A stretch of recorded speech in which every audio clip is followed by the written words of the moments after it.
En la siguiente presentación vamos a tratar los aspectos más relevantes de la práctica de cápsulas, correspondientes al módulo de tecnología farmacéutica de la asignatura Laboratorio de Farmacia. Las cápsulas se definen como formas farmacéuticas de administración generalmente oral, constituidas por una cubierta o receptáculo ingerible. Podemos distinguir dos tipos de cápsulas. Por una parte, las cápsulas de gelatina blanda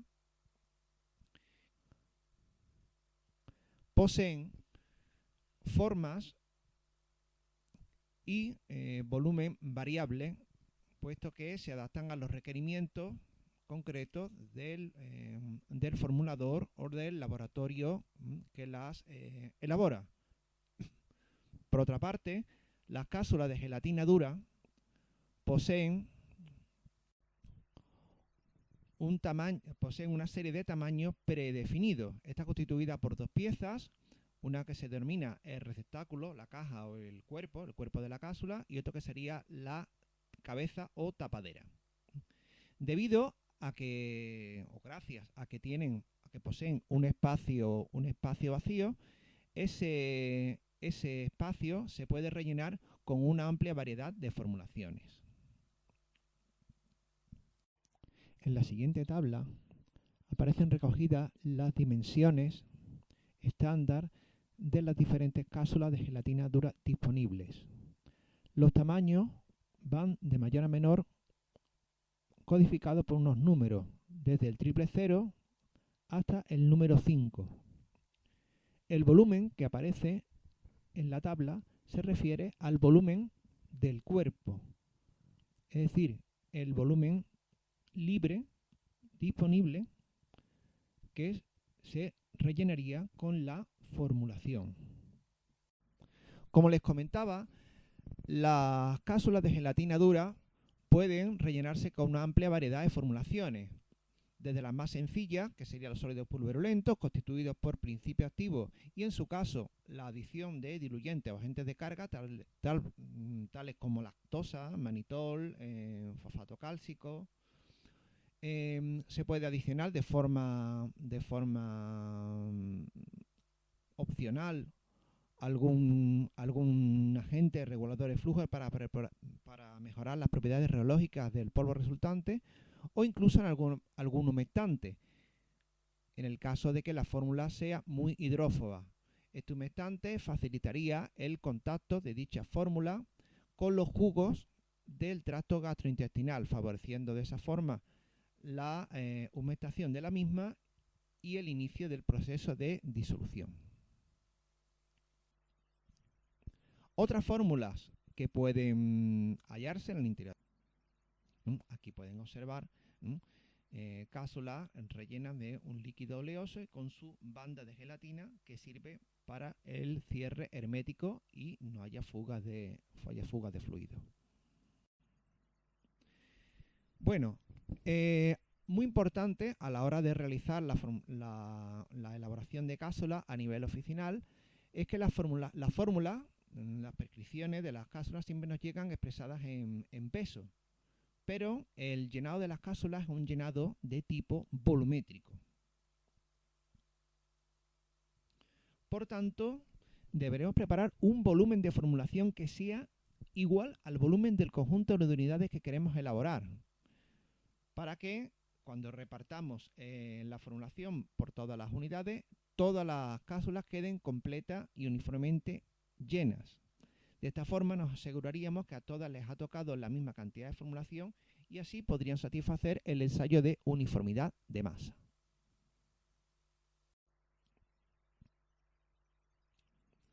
Asimismo, y es necesario destacar que antes de rellenar las cápsulas debe obtenerse, mediante procedimiento adecuado, por ejemplo, mezclado en mortero, una mezcla homogénea de principio activo excipiente, para que de esta forma cada cápsula le corresponda la misma cantidad de principio activo.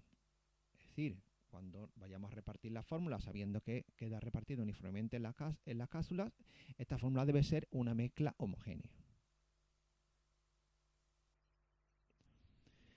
La elaboración de cápsula, la elaboración oficinal, ¿no?, se puede hacer en caso de ser muy pocas unidades. Se podrían hacer una a una por pesada, es decir, pesamos la cantidad de principio activo y le vamos introduciendo una a una. Es algo más engorroso, pero se podría justificar en el caso de una cantidad de cápsula muy limitada. Y lo más normal es el usar capsuladores, ¿no?, donde realizaremos el correspondiente llenado volumétrico. El cálculo de la cantidad del volumen se puede hacer o bien directamente mediante las tablas que hemos visto con anterioridad, donde aparece el volumen de la cápsula en función de su tamaño, o bien utilizar unas gráficas que nos facilita el fabricante y que se denominan nomogramas. Bien, pues en estas gráficas, los nomogramas, se representan aquí en esta cuadrícula, en el eje de ordenada, pues aparecen una serie de líneas que dividen horizontalmente la gráfica en una serie de franjas. Estas franjas corresponden al tamaño de cápsula con el que vayamos a trabajar. Hay una serie de líneas oblicuas que corresponden al número de unidades que queremos elaborar. Van desde 5, 10, 15, 25, 30, hasta un valor de 100. ¿De acuerdo? Tendríamos también, aquí aparecen señaladas pues las franjas o las zonas correspondientes a los diferentes números o tallas de cápsulas. La cuadrícula que aparece aquí, en el eje de abscisa, nos indica el volumen en mililitros, correspondiendo al volumen de principio activo y, en su caso, el de excipiente. Cada uno de los cuadritos que se observan en la gráfica corresponde a un mililitro de principio activo o, en su caso, de excipiente. Vamos a ver a continuación un ejemplo de cómo se usaría el nomograma. Aquí el ejemplo que les propongo es, tenemos una formulación, queremos elaborar esa formulación, pues se refiere a 10 cápsulas, hemos pesado el principio activo y a continuación hemos medido el volumen de principio activo mediante un instrumento de medida, como por ejemplo una probeta. Ocurre que el volumen de principio activo es igual a 12 mililitros. Pues bien, a partir del nomograma pues podremos saber qué tamaño de cápsula tendremos que utilizar y, en su caso, el volumen de excipiente con el cual deberemos realizar la mezcla junto con el principio activo para poder repartirlo en las cápsulas. El volumen de principio activo más el volumen de excipiente debería corresponder, ¿no?, de esta forma, calculado por nomograma, debería corresponder al volumen del total de unidades que queremos fabricar, de forma que cuando las rellenemos completamente, todas deben quedar rellenas por igual, completamente rellenas, y debería tocarle la misma cantidad de fórmula y de principio activo dentro de unos márgenes. Bien, pues para utilizar el nomograma nos dice 12 mililitros de principio activo. Pues contamos los cuadritos hasta llegar a 12 y lo marcamos. Nos han dicho que tenemos que elaborar 10 cápsulas, 10 unidades. Entonces buscaremos la línea oblicua correspondiente a las 10 unidades. Y a continuación trazaríamos una línea vertical desde los 12 mililitros hasta la intersección, hasta llegar a esta línea de 10 unidades, de 10 cápsulas. Y el punto donde se produzca la intersección, la zona donde se produzca, nos indicará el tamaño de cápsula que tenemos que utilizar. Recordemos aquí estas franjas que corresponden cada una a la frontera, al límite de cada una de las cápsulas. Este sería el límite de las cápsulas número 2, las del número 1, número 0, doble 0. Y vemos que hemos sobrepasado el límite de las de doble 0.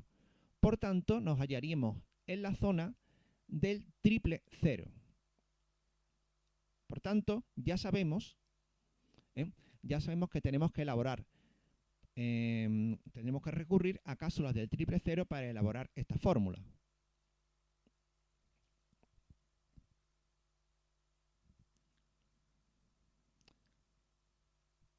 A continuación, tendremos que calcular la cantidad de recipiente. ¿Cómo sabemos la cantidad de recipiente?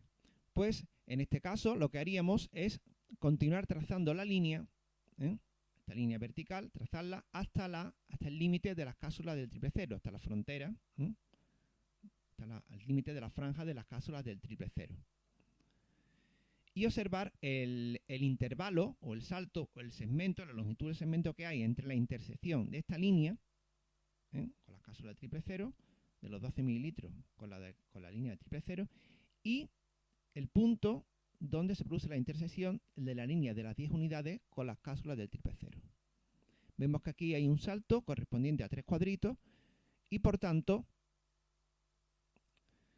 nos haría falta pues 3 mililitros de excipiente. Resumiendo, 12 mililitros, marcamos 12 mililitros, buscamos la línea de las 10 unidades, trazamos la línea vertical, buscamos la intersección, la zona donde se produce la intersección, en nuestro caso, es el de las cápsulas del triple cero, tendremos que utilizar cápsulas del triple cero, y para saber la cantidad de excipiente con la que tenemos que mezclar el principio activo para producir una cantidad de fórmula que corresponda, que coincida con el volumen de esas cápsulas, de esas 10 cápsulas de triple cero, pues trazamos la línea, buscamos los puntos de intersección y el salto que hay entre el punto de intersección de los 12 mililitros y de las 10 unidades, pues será el volumen, o corresponderá al volumen de excipiente.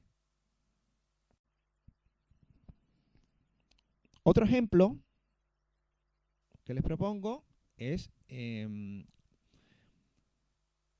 elaborar 10 cápsulas, pero en este caso el principio activo correspondiente a esas 10 cápsulas, la medida del volumen del mismo, hemos pesado y después hemos medido volumen, la medida del volumen del mismo corresponde a 4 mililitros. Procedemos de forma análoga al caso anterior, buscamos la línea de las 10 cápsulas y contamos 1, 2, 3 y 4, 4 mililitros. Trazamos una línea vertical hasta la intersección con la línea de las 10 unidades. Y buscamos ahora la zona donde se encuentra ese punto de intersección. Observamos que en este caso coincide justo en la frontera del número 2. Y hay una triple intersección. Una parte está la línea de los 4 mililitros, la de las 10 cápsulas y el número 2. En este caso, podríamos elaborar cápsulas del número 2 con el principio activo puro. O sea, nos haría falta pues 0 mililitros de excipiente. Si el principio activo se deja manejar bien, sus propiedades reológicas permiten repartirlo entre las cápsulas, pues podríamos elaborar las cápsulas con principio activo puro y no complicarnos la vida.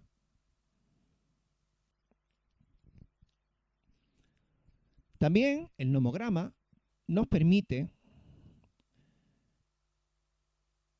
en el caso que no poseamos cápsulas del número 2, nos permite ver, o nos da la posibilidad, nos brinda la posibilidad de obtener cápsulas, elaborar cápsulas de talla mayor, incorporando pues una cantidad de excipiente extra que haría falta. Habría que realizar una mezcla con ese excipiente y repartirlo en esas cápsulas de mayor tamaño. En el caso de que no dispongamos de cápsulas del número en concreto que nos sugiere el nomograma, pues no poseamos por ese tipo el capsulador concreto, o nos hayamos quedado sin existencia de esas cápsulas, pues podemos recurrir a otras cápsulas. Vamos a verla a continuación.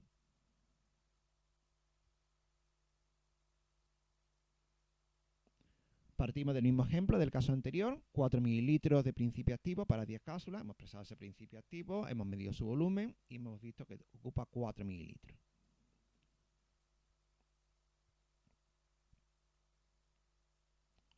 Como ya hemos visto con anterioridad,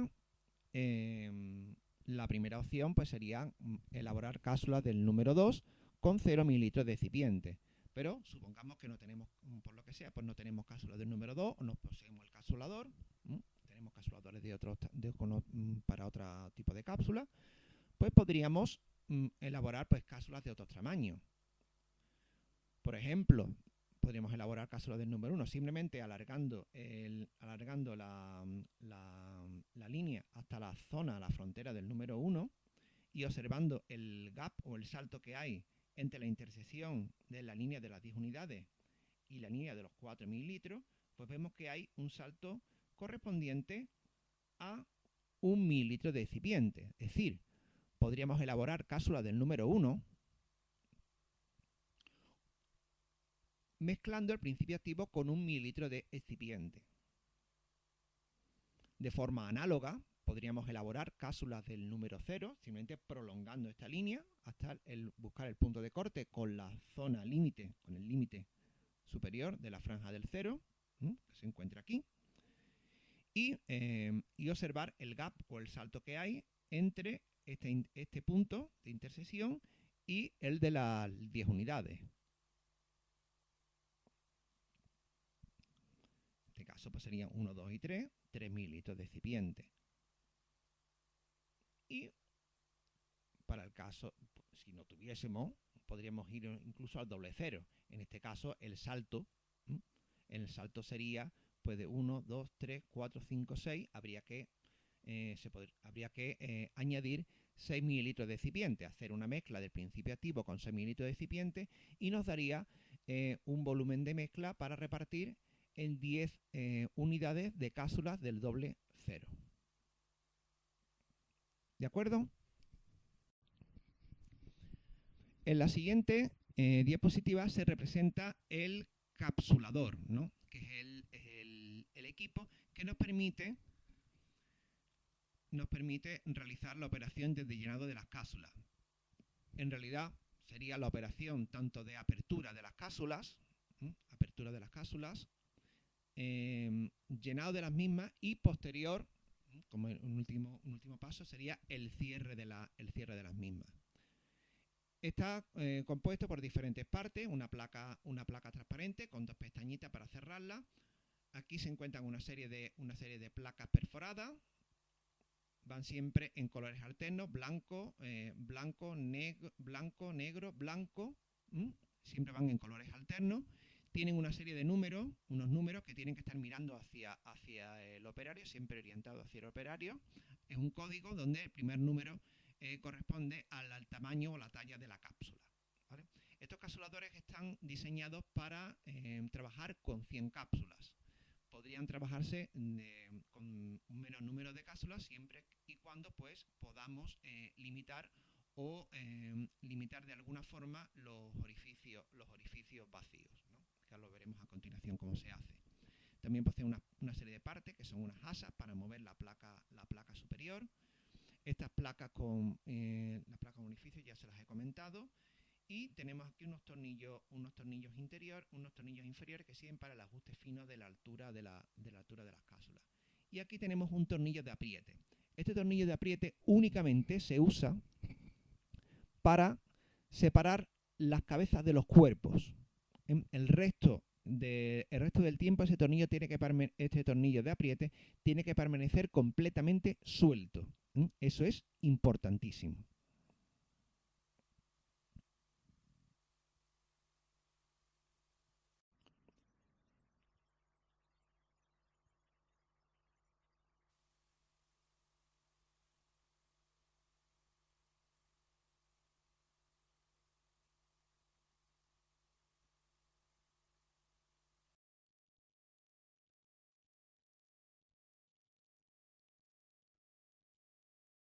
Que las placas son correctamente placa blanca, placa negra, placa blanca. Con un pequeño tope los que tienen tornillo tienen dos topes que tienen una gran importancia. Porque cuando yo giro la palanca o giro los tornillos, esta placa se desplaza y los cuerpos se atrapan. Eso es necesario para abrir la cápsula, pero luego tiene que estar libre el resto del proceso.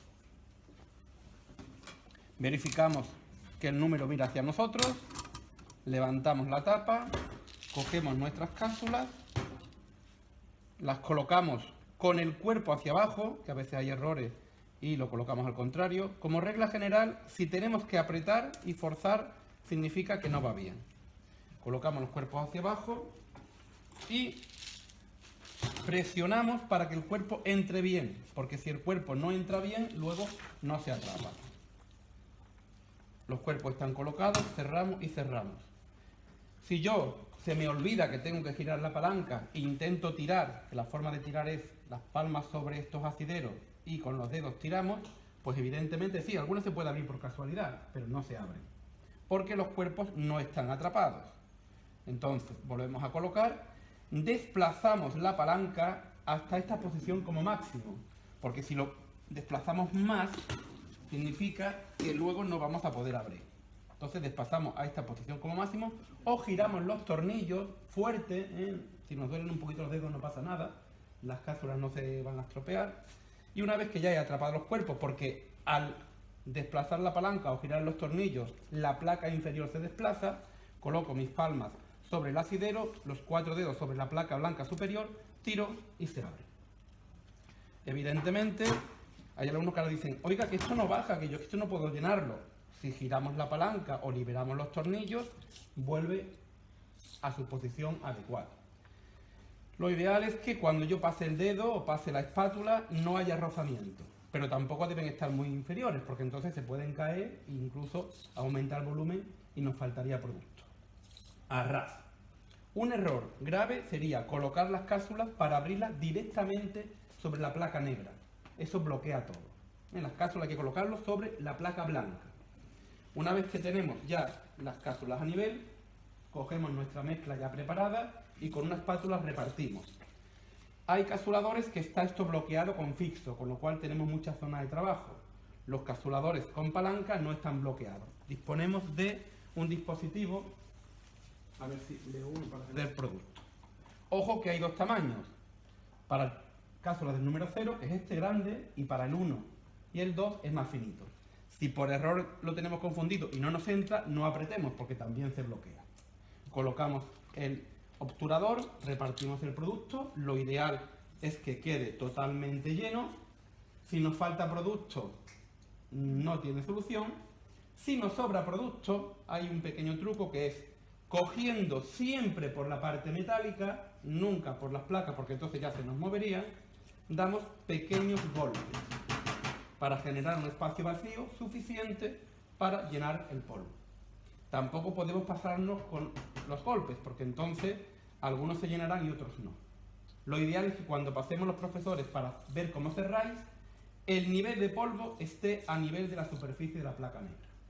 Cuanto más limpio esté el entorno, más fácil es cerrar. Entonces, procurar ser cuidadosos. Una vez que hemos repartido el producto, cogemos la parte superior, la colocamos y llega el momento un poco más crítico que el alumno le da un poquito más de miedo, que es el cerrado. Cerrar sin provocar la deformación de las cápsulas. El truco consiste ahora, nuestros pulgares, en vez de aquí, porque el control es más difícil, lo colocamos a lo largo de la placa blanca. Y el truco está con pequeños cosquilleos, pequeños golpecitos con los dedos, aguantando arriba para que no suba el capsulador, se cierra. ¿Qué ocurre o qué puede ocurrir? Si casualmente nuestra cápsula coincidiera exactamente con la tapa, con un pequeño empuje cerramos. Pero eso es complicado. Lo más habitual es que estemos así. Entonces el alumno empuja, es que no sube, es que no sube, es que no sube. Y en el momento que ya coincide, se pega el golpe y se estropea. Entonces el truco es mover las cápsulas suavemente, empujar las cápsulas suavemente y a la vez hacer pequeños movimientos con el capsulador hasta que casualmente coincidan y cierran. Uy, un poco rápido. Ya está cerrado. ¿Vale? Yo lo he hecho muy rápido, pero bueno. ¿Vale? Entonces, volvemos a abrir. No tengo que hacer yo el corte. Suavemente, voy apretando poquito. Usted tiene una ventaja.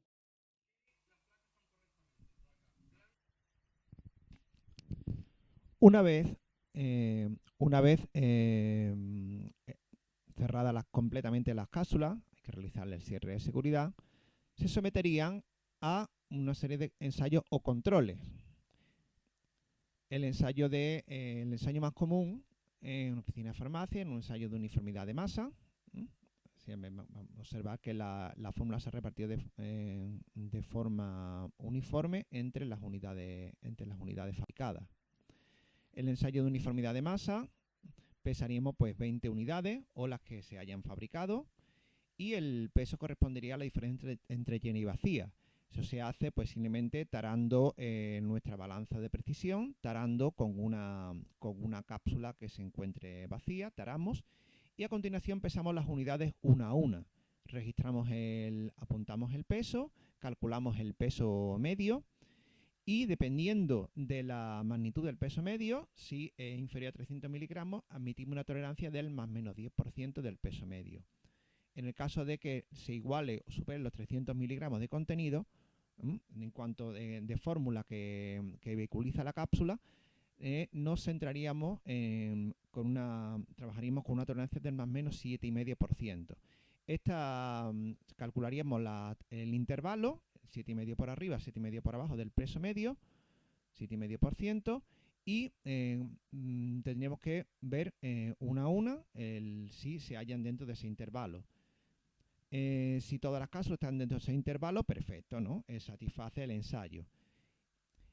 Se permite que hasta un máximo de 2 unidades de las 20 puedan desviarse hasta el doble de los límites permitidos. Poniendo un ejemplo, en el caso de que estemos con una tolerancia del más menos 7,5%, podrían desviarse hasta el más menos 15%. Pero nunca sobrepasar dicho límite. Si se salen también, pues en vez de 2 unidades, salen 2 o 3 unidades, 3 unidades, 4 unidades, entonces no satisface el ensayo, no hace falta ni calcular el intervalo.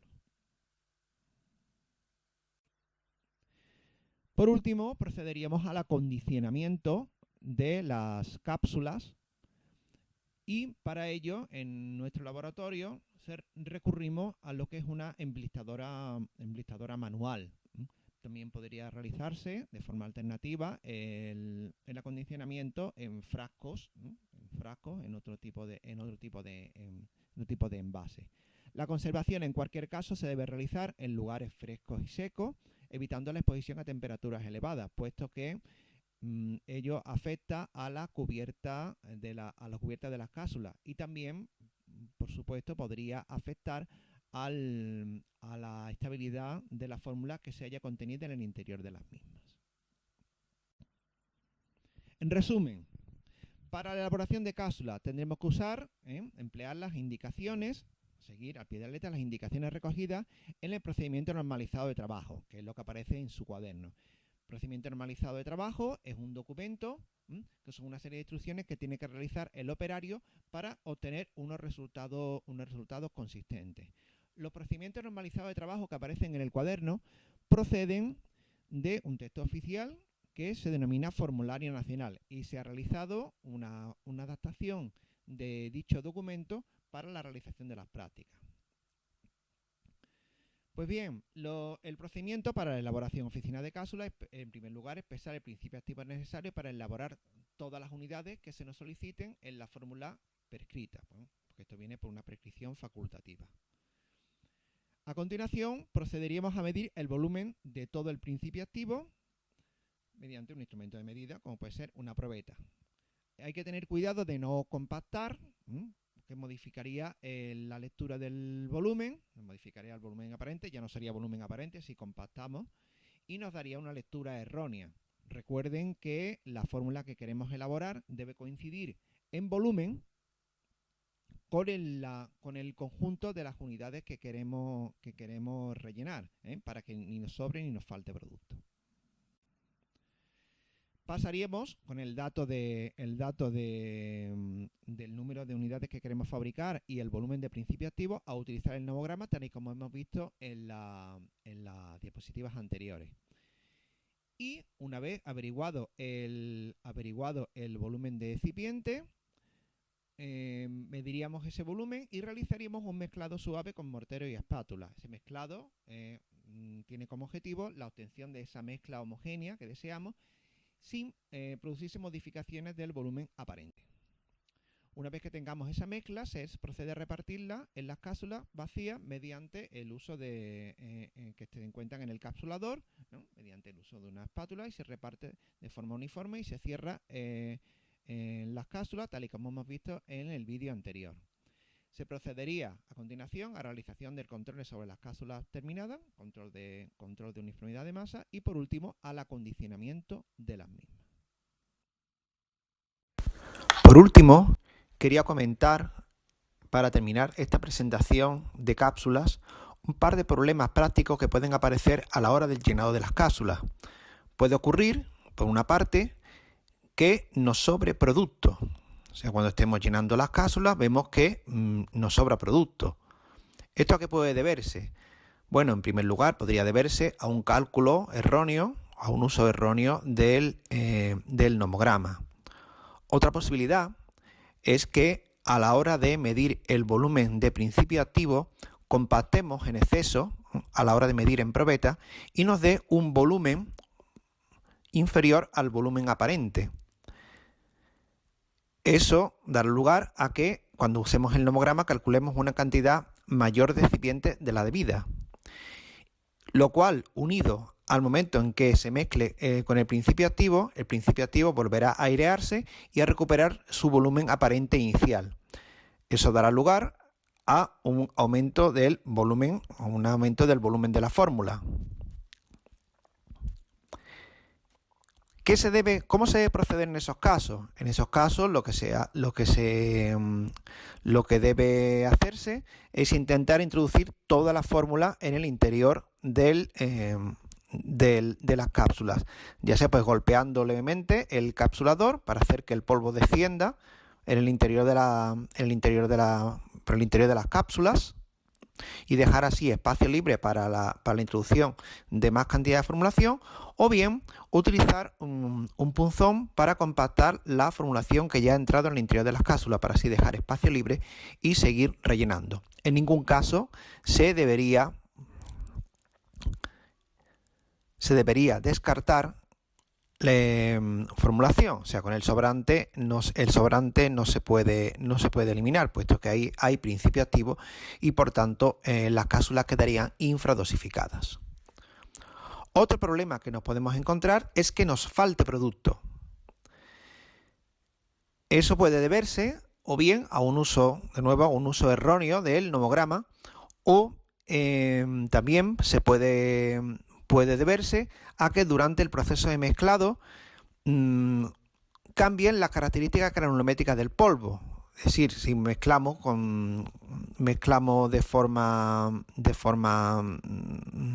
machacando el polvo, puede producirse una reducción de la granulometría y de esa forma reducirse el volumen aparente del mismo, con lo cual la fórmula resultante tendrá un volumen inferior al de la suma del total de las unidades que queremos fabricar. Aquellos que han hecho prácticas lo saben de primera mano, que el granulado es muy sensible. Cuando se rellenan las cápsulas con granulado, este es muy sensible al mezclado y es un material friable y tiene tendencia a formar partículas de menor tamaño, con lo cual se reduce el volumen aparente. En estos casos, ¿cómo proceder? Si vemos que nos falta producto, hemos rellenado las cápsulas y vemos que aún las cápsulas no están completamente llenas, pues en este caso lo único que queda es cerrar las cápsulas y pasar a control de uniformidad de masa y esperar que todo vaya bien. En ningún caso se debe añadir excipiente extra, puesto que las cápsulas se rellenan con mezcla, con una mezcla que debe ser homogénea. No vale ahora rellenar con excipiente porque eso no valdría absolutamente para nada.